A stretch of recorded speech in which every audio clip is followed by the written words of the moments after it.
በማድመጥ ላይ ያላችሁት ሸገር 102.1 የእናንተን ፕሮግራም ነው። ሬሳው የደመና መንገድ ከተሰኘው የታገሱ ጌትነት ገበየሁ መጽሐፍ የተወሰደ። በጠባቧ ክፍል ውስጥ አንድ ወንድና አንድ ሴት እንዲሁም ብዙም ራሱን ያልጠበቀ ጸጉሩ በአግባቡ ያልተበጠረና የተንጨባረረ ዶክተር ተፋጠው ቆመዋል። በሁለቱ ሰዎች ፊት ላይ ሐዘን፣ ድንጋጤና ግራ መጋባት ጎልቶ ይነበባል። ዶክተሩ የልብ ማዳመጫ መሳሪያውን ከአንገቱ አውልቆ ጠረጴዛው ላይ አስቀመጠ። ግራ በተጋባ አነጋገር ጣቱን እንደ ጭራ አጨናፍሮ ሁለታችሁም ሟችን የት ነው የምታውቁት ሲል ጠየቀ። ጌታዬ የልጆች አባት ነው ሕጋዊ ባለቤቴ አለች ያጸገዘቀችውን ነጠላ ጥለት ጫፍና ጫፉን ይዛ። በፍጹም ሐሰት ነው፣ እርሱ ሚስትም አላገባ ልጆችም የሉትም አለ ጠና ብሎ ጉንጮቹ ትል የቦረቦሮ ፍሬ የሚመስለው ቀጭን ሰውዬ በታላቅ ተቃውሞ። ዶክተሩ ተናደደ። ምን ግራ የገባው ነገር ነው? እርሷ የልጆች አባት ነው እያለች ነው፣ እርሱ ደግሞ በፍጹም ይላሉ። ሰው ደግሞ ያገባም ያላገባም መሆን የሚችል ሰው አይደለም። ዶክተር፣ እኔ ከሟች ጋር ለ5 ዓመት ያህል ከአንድ ላይ ኖረናል። ከ10 ዓመት በላይ በጋራ የውሃ ጉድጓድ ቁፋሮ ላይ ተሰማርተን ሰርተናል። በዚህም ምክንያት ባለን የጠበቀ ወዳጅነት ሳቢያ ያለኝን ፍቅር አልሸሽገውም፣ እርሱም ያለውን ገበና አልሸሽገኝም። ስለሆነም ይቺ ሴት የእርሱ የሕግ ሚስቱ ብትሆን ከኔ የቀረበ ጓደኛ የለውምና ላውቅ የምችለው እኔ ብቻ ነበሩ። ይህ እንኳን ሊታመን የሚችል ጉዳይ አይደለም፣ እንኳን ጓደኛ። አይስሙት ጌታዬ፣ ይህ ሰው የሚለፈልፈው በጤናው አይመስለኝም። ይመኑኝ፣ ሕጋዊ ባሌ ነው፣ መንግሥት ያወቀው የሕግ ባሌ። አንድ ነገር እንዳስታወሰች ወደ ብብቷ በፍጥነት ገባች። ይኸውልዎት፣ ይመልከቱ። ከብብቷ ስር ካወጣችው ጥቁር አነስተኛ ቦርሳ ውስጥ የአንድ ወንድና ሴት ባለጥቁርና ነጭ ፎቶግራፍ ለዶክተሩ ሰጠችው። ዶክተር አይመኗት፣ ይቺ ሰው መልቲ ናት። ዶክተሩ ፎቶግራፉን አተኩሮ እየተመለከተ በትክክል በሁለታቸው መካከል የተሻለ ቅርበት እንደነበር ያስታውቃል አለ።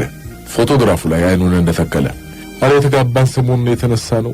የዛሬና ያድርገው እንጂ ቅፍ እንዳደረገ ነበር እኮ የሚያድረው። ጌታዬ ታታልሎታለችን ጠቀቁ አለ ቀጭኑ ሰውዬ በጎንዮሽ የሴትዮዋ እፍረተ ቢስነት አስገርሟት እየተመለከታት። ወይኔ ባሌ፣ እኔ ዝርግት፣ እኔ ክት፣ እኔ ውድቅ፣ እኔ ፍለበልልህ የልጆች አባት፣ የልጆች አባት። ኧረ ወደዛ አትቀባጥሬ፣ የልጆችሽን አባት ሄደሽ ፈልጊ።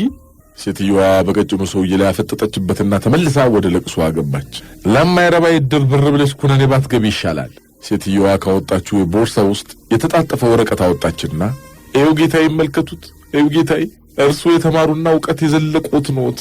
በቅርቡ እርሱ አፈላልጎ ያገኘው የእርዳታ ድርጅት ልጆችህ ለመሆናቸው የሐኪም ወረቀት ካላመጣ አይሆንም ሲለው ተመርምሮ የልጆቹ አባት ለመሆኑ የተሰጠው ወረቀት ይሄው። ለዶክተሩ ወረቀቱን ሰጠችው። ቀጭኑ ሰውዬ እዝጎ አይኔ ያወጣ ሌብነት፣ እዝጎ ድፍረት። ይሄው ዶክተር፣ የሰው ሚስጥር መናገር አግባብ አለመሆኑን አውቃለሁ። ቢሆንም ይሄ ወዳጄ በምሰራበት አካባቢ የምትገኝ ቀላቢያችንን ለምዶ ኖሮ ድንገት አረገዝኩ ትለዋለች።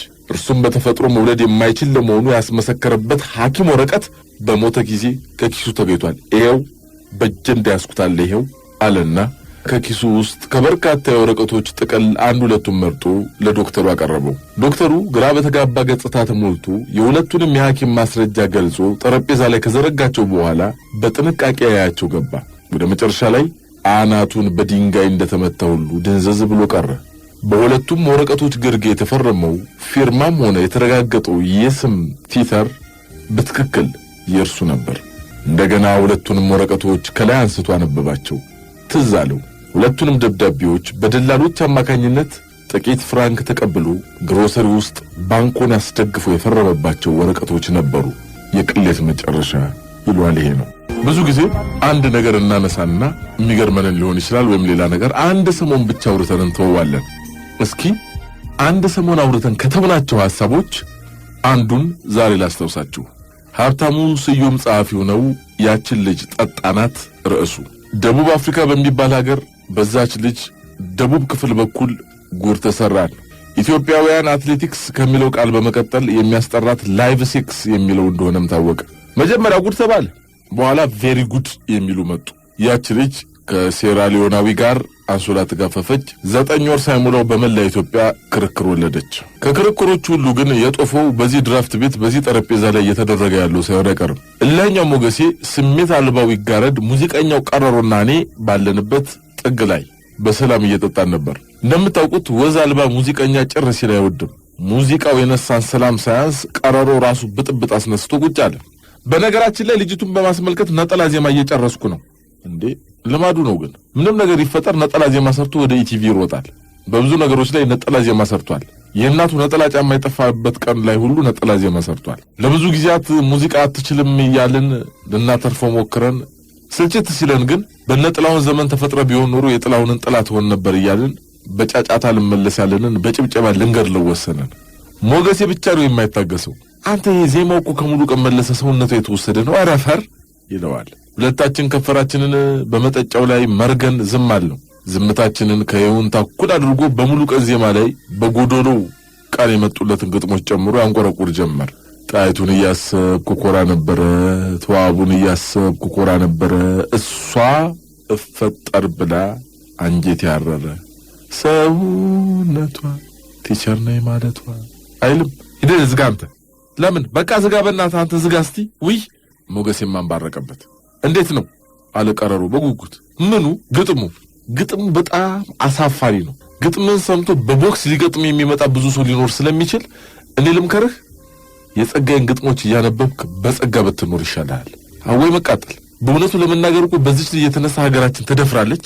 ሞገሴ በድራፍት ጥዋ ጠረጴዛውን ወቀረው። በሞገሴ አነጋገር መሰረት ኢትዮጵያ የምትገኘው ከምድር ወገብ በላይ ሳትሆን ከዛች ልጅ ወገብ በታች ነው። ምን አናደደው? ሞገሴ ንግግሩን ከመቀጠሉ በፊት በላዩ ላይ የወደቀውን የጉም ቁራሽ መሰለ ጋቢ አስተካከለ። ድራፍት ቤቱ ሞቃት ነው። ሰለሞን ሞገሴ ጋቢ ደረበ ብሎ መጠየቅ ይቻላል። ሞገሴ ጋቢ የሚለብሰው ጋቢ የኢትዮጵያዊነት ምልክት ነው ብሎ ስለሚያምን ነው። እንደ ሞገሴ ከሆነ ዝሆን በኩምቢው ኢትዮጵያዊ በጋቢው ይታወቃል። ይህ ጋቢ የሞገሴ ሻኛ ይመስል ከሞገሴ ትከሻ ላይ ወርዶ አያውቅም። እንደ ሞገሴ ዜጎች ባህላቸውን ሚስቶች ባሎቻቸውን ቢያከብሩ ኑሮ የተበደረሰን። ሞገሴ የሀገሩን ወግ ለመጠበቅ ባለው ቁርጠኝነት መሰረት ድራፍት እንኳን የሚጠጣው ፈረንጅ በሰራው መጠጫ ሳይሆን አንጥረኛ በሰራው ዋንጫ ነው። በዋንጫ ውስጥ ያለው መጠጥ ኮማሪ የጠመቀችው ጠላ ሳይሆን ፈረንጅ የበረዘውን አተላ መሆኑን ግን አስቦት አያውቅም። እንደው ግን ለምን ብላ ይህን አጠያፊ ነገር ፈጸመች? ምክንያቱ ከሁለት አይዘልም። ጋረድ ነው ድንገት ፊቸሪንግ የገባው። ይኸውልህ ልጅቱ ከዛ አፍሪካዊ ጋር በግላጭ ለመገናኘት ያሰበችው በሁለት ምክንያት ነው። ገባ? የመጀመሪያው ከአፍሪካውያን ጋር ያለንን ግንኙነት ከሐሳባዊ አንድነት ወደ ስጋዊ አንድነት ለማምጣት አስባ ነው። ገባ? ሁለተኛውን ግን እስካሁን ድረስ አላወቁትም። አሳፍራናለች። አዎ 80 ሚሊዮን ሕዝብ የተፈጠረበትን ሚስጥር በአደባባይ አሳይታ አሳፍራናለች። ትናንት መንገድ ላይ ያገኘሁት ጎብኚ አለባበሴን አይቶ ብዙ ነገር ጠየቀኝ። አጠያየቁ ባህል ሚኒስቴር በአዋጅ ፈርሶ እኔ ባህል ሚኒስቴር እንደሆንኩ አይነት ነው። ኢትዮጵያውያን የምታዘወትሩት ባህላዊ የምግብ አይነት ምንድን ነው አለኝ። የምናዘወትረው ባህላዊ ምግብ ጾም የተባለውን ነው አልኩት። የምታዘወትሩት ባህላዊ ሙዚቃ ምንድን ነው አለኝ። የምናዘወትረው ባህላዊ ሙዚቃ ተውቻለ ሆዴ የሚለውን ነው አልኩት። በስተመጨረሻ ስለ ባህላዊ ስፖርታችን ሲጠይቀኝ ተፋረስን። ተወዳጁ ባህላዊ ስፖርት ምንድን ነው አለኝ። ትግል አልኩት። ትግል ማለት እንደ ቢግ ብራዘር አፍሪካው አልጋ ላይ ነው ወይ አለኝ። በጥፊ ልለው ነበር፣ ተውኩት። አናደደኝ። በባህላችን ላይ በመሳለቁ ምክንያት ከባህላዊ የመደብደቢያ መንገዶች መካከል አንዱን ልተገብርበት በቃ ልነርተው እንደው ዘግል አደረገው ላስመርጠው ነበር ማለት በክርኔ ሰብቄ ልጣለው የሆነ ወይስ ባይበሉ ባላዋልቄ የሆነ ወይስ በካልቹ ላንሳ የሆነ እያልኩ ብዙ ካሰብኩ በኋላ ይህን የኢትዮጵያ ባህላዊ ልብስ ለብሼ ይህንን ባደርግ ኢትዮጵያ ትሰደባለች ብዬ በመስጋት የህንዶችን ባህላዊ ልብስ እስክዋስ ድረስ ቀን ቆርጬ ሳልነካው ተውኩት። ነገሩ አይፈረድበትም። ዓለም ትንሽ ናሙና አይታ ብዙ ደምዳሚ ነች። በቢንላደን ሰበብ ፂማምሶ ትፈራለች። በደብሊው ቡሽ ሰበብ የነዳጅ ጀሪካኗን ሳይቀር ትደብቃለች። በዚያች ልጅ ሰበብ ኢትዮጵያ የፕሌይቦይ ሀገር ሆናለች። እኔ ግን የሀገሬም ያንተም ያዙ ይልቀቁኝ ማለት በፍጹም አልተዋጠልኝም። ጋረድ የድራፍቱን አረፋ ካፉ ላይ ባይበሉባው ጠረገ። አንተ እንኳን ነገር እህል ራሱ መች ይዋጥልሃል? ውሃው ብቻ ይኖርልህ አንተን። ይህች ልጅ አውቃም ይሁን ሳታውቅ ይህን ነገር አደረገች። ሆኖም ግን ሀገራችን ኢትዮጵያ በዚች ልጅ ጭን ውስጥ ትገኝ ይመስል በእሷ ሰበብ ሀገራችን ተደፍራለች ማለት አግባብነት የለውም። በእርግጥ ያደረገችው ነገር ውግዘት ሊያስፈልገው ይችል ይሆናል። ሀገሬውን ላየ ግን ጉዳዩ ከውግዘት አልፎ ውግረት ሊያመጣ እንደሚችል ያስጠረጥራል። ወጣት ናት እኮ እንዴ! የወጣት የቅርብ ጓደኛው ደግሞ ሰይጣን ነው፣ ታውቁታላችሁ። አሁን እያደረግን ያለ ነው እሷን ከማሳቀቅ አልፎ ሰይጣንን እንደሚያስፈነድቅ አይነት መሆን የለበትም። እንግዲህ ምን ይደረግ? ፈርዶባታል። በቃ ያደረገችው ነገር በእርግጥ አሳፋሪ ነው። የቺቺኒያ ሰዎች ፈጣሪ እያያችሁ የሚያደርጉትን እሷ ካሜራ እያያት አድርገዋለች። አሳፋሪ ነው። እሺ አሁን በተነጋገራችሁበት ላይ አዲስ የነጠላ ዜማ ሐሳብ መጥቶልኛል። ወይኔ ጉዴ! ወይ ነጠላ ዜማ! አንተ እስቲ ዝም በል። ወይ ነጠላ ዜማ አትበል እንዴ አንተ! ውሎሽ አለበት እንዴ ነጠላ ዜማ? ፈቃደኝነታችንን ሳይጠይቅ እየሰደብነው የቴዎድሮስ አፍሮን ጃዝ ተሰራ ያለን ዜማ ክፉኛ ተዳፍሮ ማቀንቀን ጀመረ። ግርማዊነታቸው ቢኖሩልን ኖሮ ስቅላት ነበረ ቦሌ ላይ ዘንድሮ መስቀል አንተን ነበር። አንተ ዝጋ እስቲ። አረ ዝጋፈር ምን ነው ግጥሙን አልወስደዳችሁትም? አረ ሞት ይሻላል። ሞት ይግጠምህ አንተን። እኔ አንተን በሆኑሮ የኔ መሰለ ግጥም ከምገጥም ይልቅ በርና መስኮት መግጠም ማር ነበር። ቀረሮ ወደኛ ዞረ። አሪፍ አይደል እንዴ? በማርያም አሪፍ ነው በሉኝ። በጣም አሪፍ ነው፣ ምርጥ። ለሌላ ሙዚቀኛ እንዳታሳይሽ እንዴ። የዘንድሮ ሙዚቀኛ ሞላጫ ሌባ ነው። ይሰርቃል። ሞገሴ አምስተኛውን ድራፍት በዘመራ ጠላ ወግ እፍፍ ብሎ ከተጎነጨ በኋላ ወደ ቁጭቱ ተመለሰ። ቪዲዮውን ሳስተውለው ግን ልጅቱ ሰይጣን ያሳሳታት አትመስልም። ምናልባት ሰይጣኑን አሳስተው እንደሆነ ለማጣራት ሞክራለሁ። ቪዲዮ ምን ያህል በምዕራባውያኑ ስውር ድንዛዜ ውስጥ መሆናችንን አመላካች ነው። ይሄን ለማለት የቻልኩት ልጅቱ ስትንቀሳቀስ የነበረው እንደ ኢትዮጵያዊ ያለመሆኑን ካስተዋልኩ በኋላ ነው። ኢትዮጵያዊ ሴቶች አውልቂ አታውልቂ፣ በእናትሽ ስሞትልሽ ስቀበርልሽ አውልቂ አታውልቂ የሚል እነዚህ አይነት እሰጥ አገባኩ ያውቁበታል። አንዲትን ኢትዮጵያዊ ሴት መቀነቷን ከማስፈታት አንድን እስራኤላዊ ወታደር ትጥቅ ማስፈታት እኮ ይቀላል። አረ በእናትህ አፍራለሁ። አረ በእናትህ እኔ እኮ በቃ ማለት ስንት ጉዳለሁ። የምዕራባውያኑ ተጽዕኖ ግን ነውርን፣ ስልጡንነት፣ ክልክልን መጣስ ዘመናዊነት እያስመሰለው ብዙ ነገራችንን አበላሽቶት ቁጭ አለ። እነሱ ሁሉ ነገር ግልጽ አድርገው የገቡበትን ጦስ እኛም እንድንቀበለው የሳቡን ነው። ወትሮም ክፉ ወዳጅ ጠባዩ ይሄ ነው። አብረን እንጠውልግ እንጂ አብረን እንጽደቅ የለ። ይጋረድ ጥብቅናውን ቀጠለ። በልጅቱ እኮ መፍረድ ትክክል አይደለም እንዴ። ሁላችንም እኮ የውስልትና ልጆች ነን። ያቺ ልጅ ያደረገችው ከሺህ ዓመታት በፊት ማክዳና ሰለሞን ያደረጉትን ነው። ለየት የሚያደርገው ንጉሥ ሰለሞን ጠቢብ ሲሆን የኛው ግን አሁን የኛው ልጅ ግን አብራት የተኛው ቦልት ነው። ቧልት ግን ጠርብ መሆኑ ነው። እዚህ ጋር ከፍተኛ የሆነ ተቃውሞ አለኝ። ሞገስ ያመረረ እኔም እዚህ ላይ ነጠላ ዜማ አለኝ። አረ ወይኔ ነጠላ ዜማ ደገመው። አረ ጠጣ የፈለግ ውስኪ ልጋብስ። ነጠላ ዜማ ብቻ የሚለውን ተወኝ አንተ። ሞገስ የኢትዮጵያን ታሪክ ይጋረድ የኢትዮጵያውያንን ግምጃ እየገለጠ ክርክሩ ቀጠለ። ከብዙ ድራፍት ከብዙ ክርክር ጋር እየመረረችን እየጣመችን እየረገምናት እያዘንላት ያችን ልጅ ጠጣናት።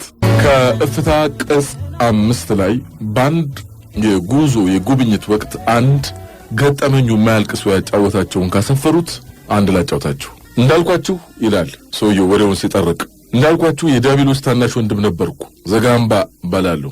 ሹፌር ከሆንኩ በኋላ ባደርኩበት ከተማ ሁሉ ለአዳሪ የቡና ቤት ሴት የመኮናተር ክፉ ልማድና ሱስ ተጠናውቶ ነበር።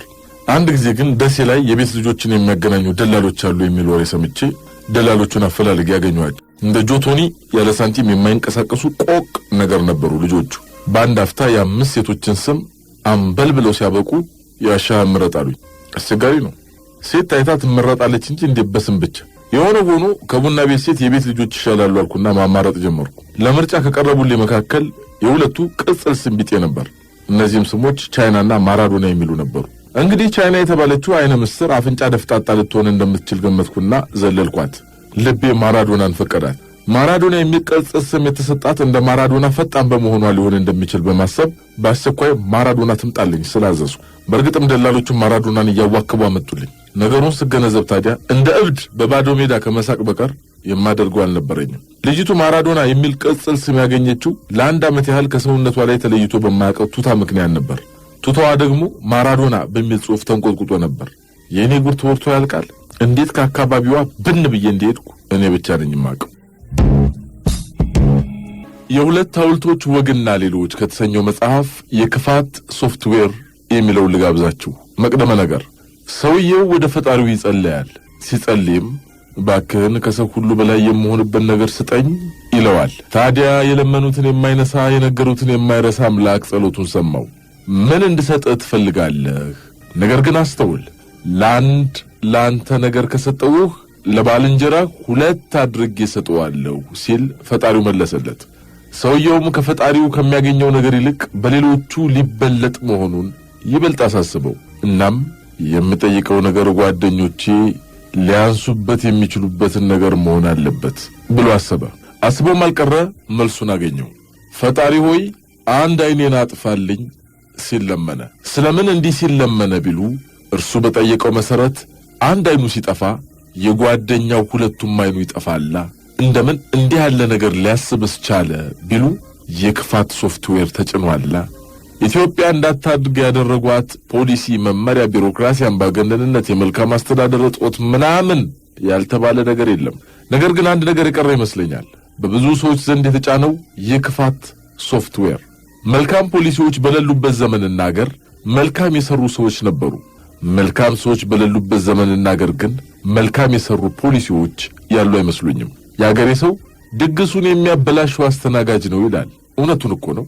ያ ሁሉ ባለሙያ የለፋበትን ሽር ጉድ ብሎ ያቀረበውን ምግብ ፊቱን ያኮሳተረና የምግብ ፍላጎትን ለመዝጋት ተብሎ በውቅ የተሰራ የመሰለ አስተናጋጅ ጉድ ይሰራዋል። ከፍትፍቱ ፊቱ የተባለለት አስተናጋጅ ከተገኘ ደግሞ ኧረ እንደው በሞቴ አፈር ስሆን በኔ ሞት በእንጨት ስሄድ እያለ የውሃውን ፍትፍት ከዶሮ ፍትፍት በላይ እንድንበላው ያደርገናል። እንዲያው ሁል ጊዜ በመንግስትና በፖሊሲ በሕግና በመመሪያ ማመካኘት ለምዶብን ነው እንጂ አሁን ለሁሉም ችግሮች ተጠያቂዎቹ እነርሱ ብቻ ናቸው።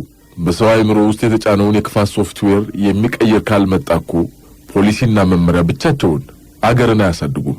መምህር ካህሳይ ገብረ እግዚአብሔር ኅብረ ብዕር በተሰኘው የመጀመሪያ መጽሐፉ የአንድ ጃፓናዊ ባለበጎ ሕሊና ሰው ታሪክ ያስነብበናል። ሲምፓ ሳጉሃራ ይባላል። በሉታኒያ የጃፓን ቆንስላ የነበረ ሰው ነው። ናዚዎች ፖላንድን ሲወሩ አይሁድ የመከራ ገፈታቸውን በመቅመስ ላይ ነበሩ። ከናዚዎች መገራ የሸሹትና አቅም አግኝተው መጓዝ የቻሉ ሉታኒያ ውስጥ ተሰበሰቡ። ነገር ግን ጀርመኖች ወደ ሉታኒያ ከመጓዝ የሚያግዳቸው ነገር አለመኖሩ የታወቀ ነበር። ይህ ጃፓናዊ ዲፕሎማት ከመከረኞቹ አይሁድ የቀረበለት አንድ ፈታኝ ጥያቄ ነበር። አይሁድ ሕይወታቸው ሊተርፍ የሚችለው ወደ ሩሲያ ከገቡ ብቻ ነው። ወደ ሩሲያ ለመግባት የሚችሉት ደግሞ ከሩሲያ በኋላ የሚሄዱበት አገር መኖሩ ከተረጋገጠ ነው። ስለዚህ ወደ ጃፓን የመግቢያ ቪዛ ስጠን አሉት። ሳጉሃራ የአገሩን መንግስት በጉዳዩ ላይ ጠየቀ። በዚያ ጊዜ ከጀርመን ጋር አፍላ ወዳጅ ከነበረችው ጃፓን የመጣለት መልስ ግን ይሄ ነው የተባለ መድረሻ አገር ለሌላቸው አይሁድ ቪዛ መስጠት አትችልም የሚል ነበር። ይህ ሰውና ባለቤቱ በጉዳዩ ላይ ተወያዩ። እነዚህን ሁሉ ከሞት አፋፍ ላይ ያሉ ህዝቦችን መርዳት አለብን ብለው ወሰኑ። እናም በራሱ ላይ ፈርዶ ለአይሁዳውያን ቪዛ መስጠት ጀመረ። ቀንና ሌሊት የምግብ ሰዓቱን ጭምር እየተሻማ ቪዛውን ሰራ። የታተመው ቪዛ ቢያልቅበት ቪዛውን በእጁ እያዘጋጀ መስጠት ጀመረ። ለአንድ ወር ያህል ከሰራ በኋላ መስጠትን አቁም የሚል ትዕዛዝ ከቶኪዮ መጣበት። ሳጉሃራ ግን ቀጠለ። በመጨረሻ የሶቪየት ኅብረት መንግስት በሉታኒያ የሚገኘውን የጃፓን ቆንስላ እንዲዘጋ አዘዘ። የጃፓን መንግስትም ይህንን ሰው ከዚያ እንዲወጣ መመሪያ አስተላለፈለት። የሶቪየት መንግስት በፈጠረበት ጫና ከቆንስላው ቢሮ ሲለቅ ሆቴል ተቀምጦ ቪዛ መስጠቱን ቀጠለ። ከሆቴል ወጥቶ በባቡር እየሄደም ቪዛ ይሰጥ ነበር። እንዲህ አድርጎ ብዙ ሺህ አይሁድን ከሞት ያተረፈው ሰው ለብዙ ጊዜያት ለአገሩ አምባሳደር ሆኖ ሲያገለግል ከቆየ በኋላ በሮማንያ በዲፕሎማትነት ሲያገለግል በሶቪየት ኅብረት ወታደሮች ተይዞ እስር ቤት ገባ። ከ20 ወራት በኋላም ወደ ጃፓን ተላከ። የጃፓን መንግስትም ለአይሁድ የማይገባ ቪዛ ሰጥተሃል ብሎ ከሥራው አባረረው። ይህ ሰው የዕለት ሥራ እየሠራ ኑሮውን በሚገፋበት ሰዓት እነዚያ ከሞት ያተረፋቸው አይሁድ የእስራኤል መንግስት መስርተው ነበር። የእስራኤል መንግስት ይህን ታላቅ ጀግና በእግር በፈረስ ፈልጎ በ1984 እንደ አውሮፓውያን አቆጣጠር የእስራኤልን የጀግና ሜዳሊያ ሸለመው። እንደ አውሮፓውያን አቆጣጠር በ1992 ደግሞ የእስራኤል ዘላለማዊ ዜግነት ተሰጠው። እንደ አውሮፓውያን አቆጣጠር በ1991 ደግሞ የጃፓን መንግስት ከሥራ ማባረሩ ጥፋት እንደነበር አምኖ ቤተሰቡን ይቅርታ ጠየቀ። የክፋት ሶፍትዌር ያልተጫነበት ሰው እንዲህ ይሰራል። ፈቃድ አይደለም የሥራ መሳሪያዎቹ ህሊናው ነው። ይህን ታሪክ አንብቤ ወደ አገር የመጣሁና እነሆ ቀጥለው ያለውትን ታሪኮች አገኘሁ። 1. ካሳንቺስ አካባቢ የሰንበት ገበያ አለ።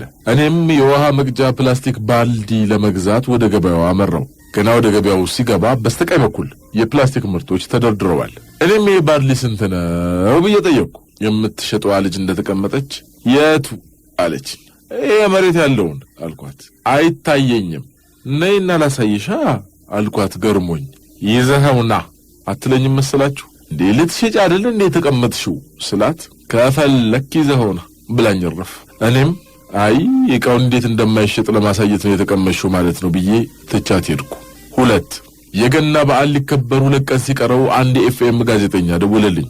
ስለ በዓል ላነጋግርህ እፈልጋለሁ ስላለኝ ሳር ቤት አካባቢ ተቀጣጠርንና አንድ መናፈሻ ውስጥ ተቀምጠን እኔ ለስላሳ እርሱ ቡና አዘዝን። ቴፑን አውጥቶ ውይይታችንን መቅዳት ሲጀምር አስተናጋጇ መጣችና ኢንተርቪው ማድረግ ተከልክሏል አለችን። ለምን? እኔ አላቅም ግን ክልክል ነው። ወይ ግሩም! አሁን ምን ያህል ጋዜጣ፣ ሬዲዮ፣ ቴሌቪዥን ኖሮ ስንቱስ ጋዜጠኛ እዚህ ቤት ኢንተርቪው አድርጎ ነው አሁን ክልክል የሆነው? አቤት የክፋት ሶፍትዌር! አማረር የወጣው። 3. ከዚያ ወጣንና ሜክሲኮ አካባቢ ወደሚገኝ ካፍቴሪያ ገባን። ከአስተናጋጆቹ በቀር ሌላ ሰው የለም። ተቀመጠንና ሁለታችንም ለስላሳ አዘዘን። ከዚያ ላስተናጋጇ ኢንተርቪው ለማድረግ ስለሆነ ቲፑን ትንሽ ቀንሽልን ብለን ለመናት። ከዚያም ስራችንን ጀመረን። በመካከል ግን የአስተናጋጆቹ አለቃ መጣችና ቲፑን ለምን ቀነሳችሁት አለቻቸው። አስተናጋጆቹም ምክንያቱን ነገሯት። ባክስ ጨምሬው አለችና ከሙዚቃ ቤት በላይ ለቀቀችው። የሚገርመው በቤት ያለነው ተስተናጋጆች ሁለታችን ብቻ ነን። ሌላ ደንበኛ መጥቶ ክፈቱልኝ አላለ። ምን ያደርጋል አሁን እስቲ ብትቀንሰው። የክፋት ሶፍትዌሯስ 11 ወደ ለጨዋታ የሆነ መናፈሻ ሄድን። እዚሁ ብሔራዊ አካባቢ ሁለቱን ጠረጴዛ ገጥመን ክብ ሰራንና የደንቡን አዘን መነጋገር ጀመረን። ወዲያው አስተናጋጁ መጣና ይቅርታ ከ6 ሰው በላይ በአንድ ላይ መቀመጥ ክልክል ነው። እንዴ ለዚህ መናፈሻ ስንል የጓደኞቻችንን ቁጥር መቀነስ አለብን ማለት ነው? አልገባኝም። አይፈቀድም ተለያዩ አይልም። እኛ ደግሞ የሚጠበቅብንን ከከፈልን 100 ብንሆንስ ምን አለበት ብለን እምቢ አለን። ከዚያ ክርክር ተጀመረ። በመጨረሻ ሁለቱ ጠረጴዛዎች ትንሽ ከፈት ብለው ሲቀመጡ እኛም 6 እና 5 ሆነን ልንቀመጥ ተስማማንና ነገሩ ተቋጭ። አሁን እስኪ ከ6 በላይ ሆነን መቀመጣችን ምንድነው ችግሩ? ሁለት ጠረጴዛ ላይ 6 ሆነን መቀመጥና በአንድ ገጥመን 12 ሆነን መቀመጥ ምንድነው ልዩነቱ? የክፋት ሶፍትዌር 5 አንድ የሸቀጣሸቀጥ ማከፋፈያ ዘይት ልገዛ ጎራ አልኩ። ሰውየው ወንበር ላይ ተቀምጦ ቀና ብሎ ሳያይ እባክህ ሀቱን ዘይት ስጠኝ አልኩት።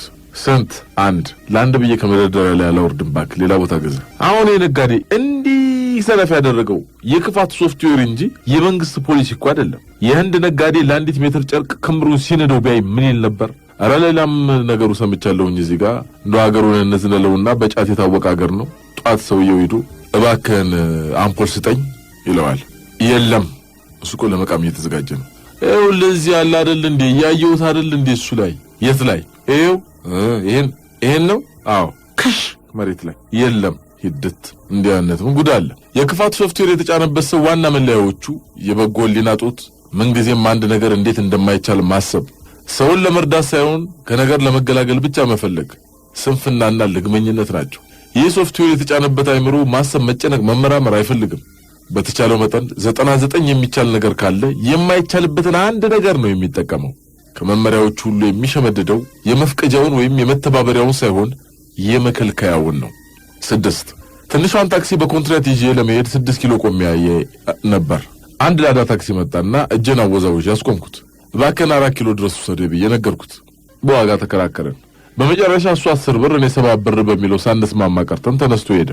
የእግዚአብሔር ነገር አንድ የማውቀው ጓደኛዬ መኪናውን ይዞ ተገናኘንና ወደ ፈለግኩት ቦታ ሸኘኝ። የአጋጣሚ ነገር ሆኖ ከታክሲ ኋላ ነበር የምንጓዘው። ይገረማችሁና 4 ኪሎ ድረስ ባዶውን የመጣው። አሁን ከባዶ 7 ብር አይሻልም? መደምደሚያ በኮሪያ ጦርነት ጊዜ የኢትዮጵያ ሰራዊት የሰራውን ገድል ማንም ያውቀዋል። በዚያ ጊዜ ሰራዊቱ በሰፈረበት ካምፕ የሰራዊቱን አዛዥ ለማነጋገር አንድ ሚስኪን ኮሪያዊ መጣ። ጠባቂ ወታደሮች አትገባም ክልክል ነው አሉት። ለመነ፣ ተሟገተ። በመጨረሻ ሲያስቸግራቸው ለአዛዡ ነገሩለት። የቁመናውን ነገር ጠይቀው ሚስኪን ነገር መሆኑ ሲገለጥላቸው ማነጋገር እንደማይችሉ ገለጡለት። ያም ሰው ተመለሰ። ከብዙ ጊዜያት በኋላ ጦርነቱ አብቅቶ ሰራዊቱን በክብር ተመለሰ። ታዲያ ኢትዮጵያና ኮሪያ ዲፕሎማሲያዊ ግንኙነት ሊመሰርቱ ፈለጉና እና የጦር አዛዥ አምባሳደር ሆነው ተሾሙ። የኮሪያው ፕሬዝዳንት ግን የአምባሳደሩን ሹመት አልቀበልም አሉ። ለካ የኮሪያ ፕሬዝዳንት ማለት ያን ጊዜ የጦሩን አዛዥ ሊያነጋግር መጥቶ የተከለከለው ሚስኪን ኮሪያዊ ኖሯል። ያይቻልም ክልክል ነው። ውጤቱ ይህ ነው። አንድ ላክልና እንሰነባበት። ሰው እኮ የክፋት ሶፍትዌር ከተጫነ ደግ አይታየውም። በ1799 ናፖሊዮን በመካከለኛው ምስራቅ ጄኔራል ሆኖ ጦሩን እየመራ ያለ የማረካቸውን ቱርኮች ለመልቀቅ ፈለገ። እናም የሚመለከተውን አዛዥ ጠርቶ እስረኞቹን ቱርኮች ተናግሮ ሳይጨርስ ምራቁትና ለውና በቃ የማያቋርጥ መሰልሳለ። ናፖሊዮን ሳሉ ሊቆምለት ስላልቻለ እጁን እያወናጨፈ ልቀቃቸው አይነት ምልክት ሰጠው። ያ ወታደር ጨርሳቸው ማለቱ ነው ብሎ ተረጎመና ወደ እስር ቤቱ ተጉዞ 1200 ቱርኮችን ረሸናቸው። አሁን እስኪ ልቀቃቸው ማለቱ ነው ብሎ ቢያስብ ምን ነበረበት? የክፋት ሶፍት ቻው